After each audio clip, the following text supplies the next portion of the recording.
如果你能活500岁，这世界会变成什么样？对我们来说，长命100岁已是生命的奇迹，但在大自然的神秘名单里，100岁可能只是个刚学会走路的小朋友。想象一下，有些动物在明朝开国时就已出生，至今还在深海悠哉散步，更有些掌握了逆转时光的神秘秘药，能让生命无限次从头来过。今天我们要揭开这份震撼的地球长生簿，带你认识寿命最长的10种动物，究竟谁才是真正的不死之身？说到长寿，很多人脑海中第一个浮现的就是乌龟。没错，本期的第10名就是陆地长寿界的绝对霸主——巨龟。而要聊这个话题，我们必须请出这位龟界之神乔纳森。乔纳森是一只塞西尔巨龟，目前生活在大西洋的圣赫勒拿岛。根据历史记录，乔纳森大约出生于1832年。这是什么概念呢？当他在蛋壳里探出头时，照相机还没被发明，汽车还只是幻想，就连著名的达尔文都还没搭上小猎犬号去环球考察。乔纳森的一生简直是一部活生生的人类现代史。他出生在清朝道光年间，见证了维多利亚女王的登基，熬过了2次世界大战的爆发与结束，甚至看着互联网从无到有。对我们来说，100年人生已是沧海桑田，但对乔纳森来说，那不过是在草地上晒晒太阳，啃啃胡萝卜的平凡午后。现在，乔纳森已经超过190岁了。虽然他的视力和嗅觉已经退化，但听觉依然灵敏，对人类的声音有反应。金氏世界纪录官方也正式认证，它是地球上现存最长寿的陆生动物。为什么这些巨龟能活这么久？科学家发现，它们简直是自然界的省电模式大师。它们的新陈代谢极低，动作极慢，甚至连心跳都比人类慢得多。更神奇的是，它们拥有强大的基因修复能力，能有效抵抗癌症和感染，这让它们在漫长的岁月中几乎不会展现出人类那样的衰老迹象。乔纳森告诉我们，在这个急躁的世界里，慢一点，或许真的能活得更久。告别了陆地上的巨龟，我们潜入北美洲西海岸的浅海地带，在这里生活着我们排行榜的第9名——红海胆。它们全身长满了酒红色的尖刺，就像一颗掉在海底的仙人球。但这颗小小的刺球可是自然界里真正的冻龄大师。在过去，科学家一直以为红海胆顶多只能活个10几20年，直到有一天，研究人员利用放射性碳定年法对它们进行检测，结果发现许多在海底慢吞吞爬行的红海胆竟然已经超过了200岁。也就是说，当拿破仑还在欧洲大杀四方的时候，这颗海胆就已经趴在这块礁石上啃海带了，而且一啃就是2个世纪。更让人嫉妒的是，红海胆掌握了一种让全人类都梦寐以求的超能力——忽略性衰老。简单来说，就是他们的身体机能几乎不会随着时间而退化。一只200岁的红海胆和一只10岁的红海胆在活力、免疫力，甚至繁殖能力上都是毫无区别。200岁的高龄依然能生出健康的宝宝，这简直是把生物学的常理按在地上摩擦。那么，他们为什么能活这么久呢？秘诀同样是慢。他们依靠管足在海底缓慢移动，饿了就啃食附近的巨藻，过着一种极度佛系的生活。如果不是因为运气不好，被海獭当成零食敲碎，或者是被人类捞上桌变成昂贵的海胆寿司，这些红海胆理论上可以一直活下去，直到海枯石烂。这颗红色的海底仙人球向我们证明了一件事：有时候没有存在感，安静地做个吃货，才是大自然里最顶级的生存智慧。接着，我们往更深、更冷的水域前去。在北太平洋冷冽黑暗的深海里，住着我们排行榜的第8名——鱼类中的不老常青树——阿留申平游。它们外表粗犷，体表带着红黑相间的斑块，下巴微微突出，眼睛又大又凸，活像一个在海底生着闷气的暴躁老头。但千万别以貌取鱼，这位海底老头可是大自然里名副其实的老神仙。我们平时见到的鱼类，寿命顶多几年到10几年，但科学家在研究阿留申平游的耳石，这是一种鱼耳朵里的骨头，上面有像树木年轮一样的生长纹，惊讶地发现，它们的最高寿命竟然超过了205岁。想象一下这个画面，当一条阿留申平游刚孵化出来时，人类世界可能才刚发明第1辆蒸汽火车。那么，它们到底凭什么能活这么久？答案就一个字：慢。它们完美诠释了什么叫只要我躺得够平，死神就找不到我。阿留申平游生长得极其缓慢，动得也慢。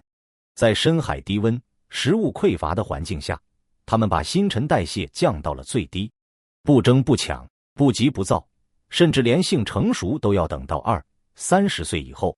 对他们来说，年轻时慢慢发育，老了以后反而越老越强壮，繁殖力甚至会随着年龄增长而提升。除了慢，科学家还在他们的基因里发现了强大的修复机制，能有效抑制发炎和延缓细胞老化。这套深海专属的抗老密码，简直让全人类都眼红不已。阿留申平游用他们的一生向我们证明，有时候慢下来，甚至心态躺平，才是对抗时间最有效的终极武器。现在，我们浮出水面，来到冰冷刺骨的北极海域。请先在脑海中勾勒出一个震撼的画面：一头重达上百吨的黑色巨兽，用它那弓箭般的巨大头颅，狠狠撞破半公尺厚的坚冰，伴随着震耳欲聋的呼吸声，喷出巨大的水柱。这就是我们排行榜第7名的主角——弓头鲸。科学家最初是如何揭开它们极度长寿的秘密呢？这背后其实有一个带点悲壮的真实故事。在2007年，因纽特人在捕获一头庞大的弓头鲸时，竟然在它厚厚的颈部脂肪里挖出了一块大约是1890年代制造的、具有100年历史的爆炸鱼叉碎片。也就是说，这头巨大的生物曾经幸运地从19世纪的捕鲸船手下逃脱，带着人类留下的致命伤疤，在冰海中游了1个多世纪。已知最长寿的弓头鲸，寿命已经突破了211岁。那么问题来了，像弓头鲸这种体重动辄100吨、细胞数量是人类千百倍的庞然大物，活了200多年，难道不会得癌症吗？按理说，细胞越多，活得越久，细胞突变致癌的几率就应该呈现指数级别的飙升才对。但这正是弓头鲸最不讲武德的地方。科学家在它们体内发现了修复基因，不仅能精准修复受损的 DNA， 还能有效抵抗衰老引起的代谢性疾病。如今，弓头鲸的这套基因密码已经成为全球科学家研究人类抗癌技术，甚至对抗衰老的终极宝库。想象一下，一头在清朝时期出生的弓头鲸，躲过无数次危险，至今依然在北冰洋唱着深邃的鲸歌。它们的存在就像是一座座活着的海洋图书馆。告别了带着100年伤疤的弓头鲸，我们继续潜入更加幽暗、冰冷的北极深海。接下来登场的这位第6名，绝对会颠覆你对鲨鱼的所有想象。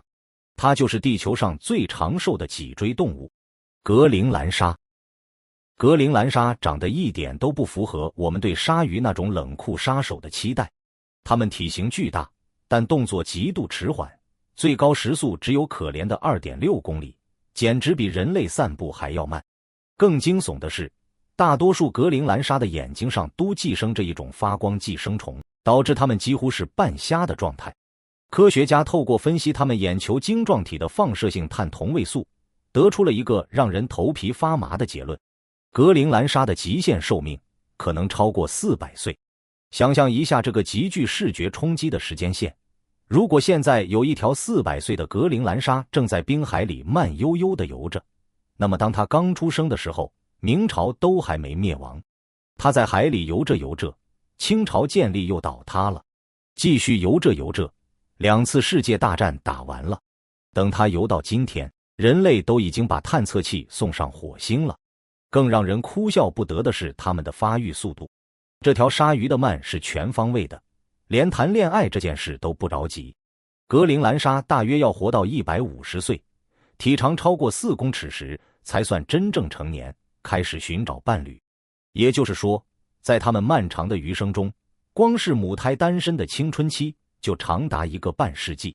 极致的低温与极低的新陈代谢，造就了这部不可思议的生命机器。它们在黑暗中悄无声息地游动，宛如时间的幽灵，静静见证着地球的沧海桑田。见识了母胎单身1个半世纪的格陵兰鲨，接下来登场的这位，拥有着今天榜单上最悲催的长寿记录。它没有锋利的牙齿，也没有庞大的身躯，它只是一颗长得像普通蛤蜊的双壳纲生物——海洋圆蛤。这颗圆蛤有个非常具备历史厚度的名字，叫做明。为什么叫这个名字呢？因为根据推算，它大约出生在公元1499年。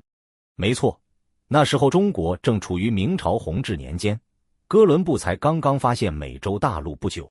这颗小小的贝壳就这样在冰岛寒冷的海底泥沙里静静地躺了5个多世纪。它熬过了地球的小冰河期，挺过了2次世界大战，躲过了无数次海底掠食者的袭击。它的壳上密密麻麻地刻满了生长纹，就像树木的年轮一样，记录着500多年来海洋温度的每一次细微变化。对于气候学家来说，它简直是一部活着的地球气候史书。但是，这部伟大史书的结局却充满了荒诞的黑色幽默。2006年，一队科学家在冰岛海岸进行研究时，把明从海底打捞了上来。为了精准计算它的年龄，科学家们决定把它放进冷冻柜，并撬开它的贝壳来数里面的生长纹。结果咔嚓一声，这只活了507岁的海底老神仙，就这样在实验室里被科学家亲手送走了。他躲过了500年的大风大浪，却没躲过科学家的好奇心。如果没有那次打捞，这颗贝壳说不定现在还在海底吐着泡泡。明用他漫长的一生与戏剧性的结局告诉我们一个道理：长寿不仅需要极低的新陈代谢，有时候你还需要一点点运气，以及尽量离人类远一点。看过了命运坎坷的海洋圆蛤，我们的长生部正式跨越了500年的门槛，直接跳跃到了一个让人屏息的新维度。接下来要介绍的这位是隐藏在深海黑暗中的建筑大师——黑角珊瑚。很多人第一眼看到它，会觉得这不过是一株长在深海泥沙里的枯树枝，或者是某种奇异的黑色植物。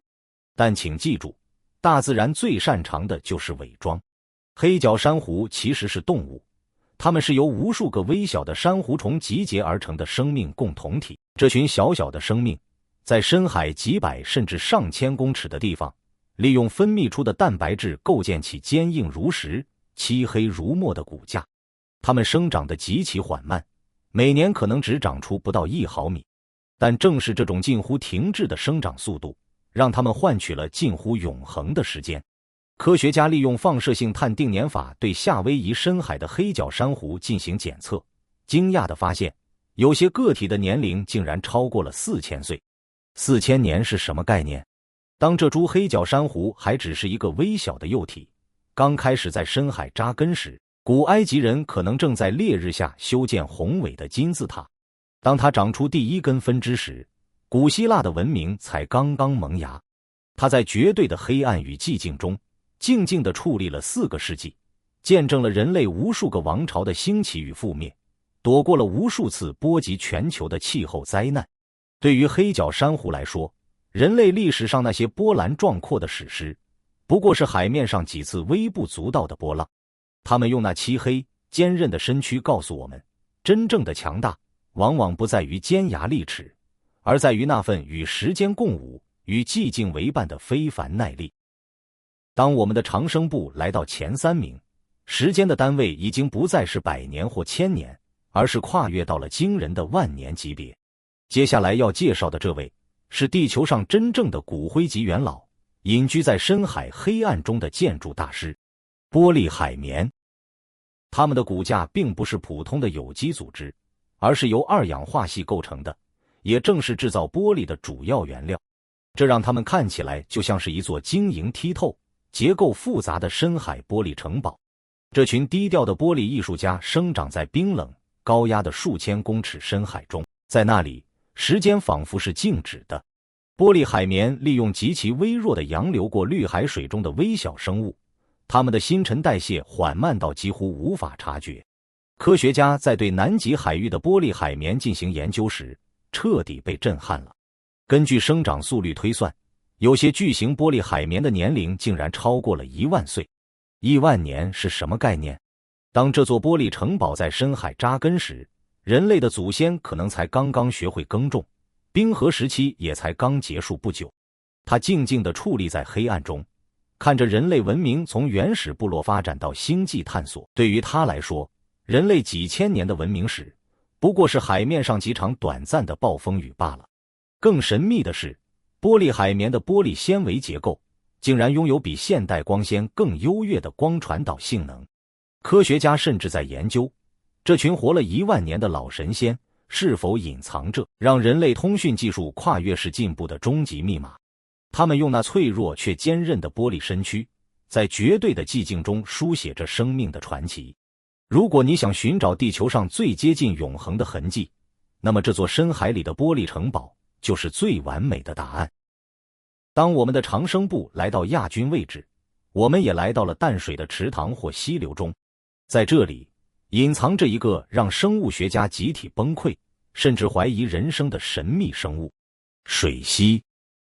虽然它只是一个长度不到1公分、半透明的小触手生物，然而它拥有的超能力却让人觉得离谱。大多数生物，包括我们人类，都会随着时间流逝而衰老。细胞会受损，分裂会停止，最终走向生命的终点。但水螅呢？它们仿佛把自己从大自然的死亡名单上抹除掉了。科学家对水螅进行了长达数十年的观察研究，结果发现了一个惊人的事实：在理想的环境下，水螅表现出一种被称为忽略性衰老的极致状态。简单来说，它们根本不会老。它们体内充满了具有无限分裂能力的干细胞，这些细胞能量产全新的组织，随时替换掉老旧或受损的部分。更夸张的是，如果你把一只水螅切成好几段，每一段竟然都能在几天内重新长成一只完整的新水螅。这种近乎疯狂的再生能力，让它们在生物学意义上实现了永生。只要水源干净，食物充足，且没有被天敌吃掉，一只水螅理论上可以活上1000年、1万年，甚至直到地球毁灭的那一天。它们的身体永远保持在最巅峰的状态，岁月这把杀猪刀在水螅面前连根汗毛都伤不了。这群微小的淡水精灵用它们的存在告诉我们，死亡或许并不是生命的必然结局，而只是一个可以被改写的程式码。如果你觉得水螅的长生不老已经够震撼了，那么请稳住你的呼吸，因为接下来的第1名，它不仅不会变老，甚至还掌握了返老还童的逆天神技。如果说之前的生物是活得久，那么这第1名简直就是在作弊。让我们认识这位掌握了宇宙级终极密码的生物——灯塔水母。这只水母直径只有4到5毫米，像一颗透明的小钟，漂浮在温暖的海域里。虽然外表弱不禁风，但它却拥有一个让全人类，甚至连秦始皇都梦寐以求的逆天神技——永生。普通的动物老了就是老了，死了就是死了，但灯塔水母不同。当它感觉到环境太差，身体生病，甚至只是觉得自己太老了的时候，它会启动一个生物学上的紧急开关——转分化。这是一个什么样的画面？想象一下，一个白发苍苍、老态龙钟的老人，在感觉到生命尽头时，竟然能将全身的细胞重新编码。他的皮肤变回婴儿般细嫩，心脏变回强壮有力，最后整个人缩小，重新变回一颗受精卵，然后再长成一个小男孩。灯塔水母就是这样，它能将成熟的细胞逆转回幼年时期的水螅型状态，重新扎根，重新生长。这个过程就像是把录影带倒带，或者是在游戏快要结束时直接点击重新开始。理论上，只要没有被捕食者吃掉，灯塔水母可以无限次地重复这个过程。这种无视自然法则的存在，彻底打破了我们对生命与死亡的认知。科学家们正疯狂地研究这颗微小的透明小钟，试图找出人类也能逆转时光的可能。灯塔水母用它那近乎透明的身躯告诉我们，死亡或许真的只是一个选择，而不是必然的终点。从200岁的巨龟，到万年不朽的玻璃城堡，再到掌握重启键的灯塔水母，大自然用这份长生不告诉我们，生命的形式远超人类想象。或许长生不老对我们来说还很遥远，但这些奇妙生物的存在，本身就是一种对生命的礼赞。如果你能像灯塔水母一样返老还童，你最想回到哪一个岁月？在评论区分享你的答案吧。每一种动物都在用自己的方式，努力在地球上生存至今，而这份努力其实也很值得我们学习。感谢您的收看，我们下支影片再见，谢谢。